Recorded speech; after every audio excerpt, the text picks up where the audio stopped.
আজকে তারিখ হচ্ছে 1 তারিখ 1/6/2024। আজকে আছি এখন কলকাতায়। এক মিনিট গাড়ির সাইড করবো। এখন আছি কলকাতায় অন দা ওয়ে।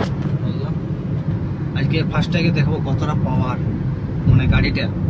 ফাস্ট্যাগ টাকাও দেবো, ফাস্ট্যাগ চিটার নাই, আগে বলে দিচ্ছি। ফাস্ট্যাগও নাই, কিছু নাই, জাস্ট একটা স্টিকার মারা আছে ওদিকে। দেখবো কতটা পাওয়ার। কলকাতা ভিআইপি রোড, ওদের হচ্ছে বালি ব্রিজ, আর এটা হচ্ছে ভিআইপি রোড টোল গেট আর কি। ভিআইপি রোডে যাওয়ার মজাই আলাদা, সব ফাঁকা, কেউ নাই, কেউ কোথাও নাই, আমি শুধু একাই গাড়ি নিয়ে যাচ্ছি বন্ধ হয়ে। এটা হচ্ছে বালি ব্রিজ সাইডে, ওটি বালি ব্রিজে গেলে টোল লাগবে না, কিন্তু গেলে এটা দিয়ে যেতে হলে টোল লাগবে। আমি ওটা দিয়ে যাচ্ছি, টোলে ঢুকছি, দেখছি ফাস্ট্যাগ লাগান নাই, শুধু আছে sticker. FASTag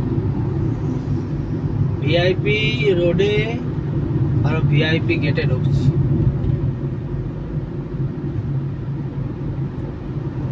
I full VIP পাবেন।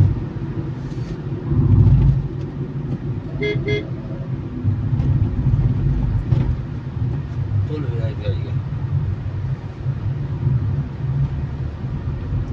ভিআইপি লিমিট পার করে দিয়েছে আজকে। नो टोल नो किचु। हाँ, जिंदगी मस्त है।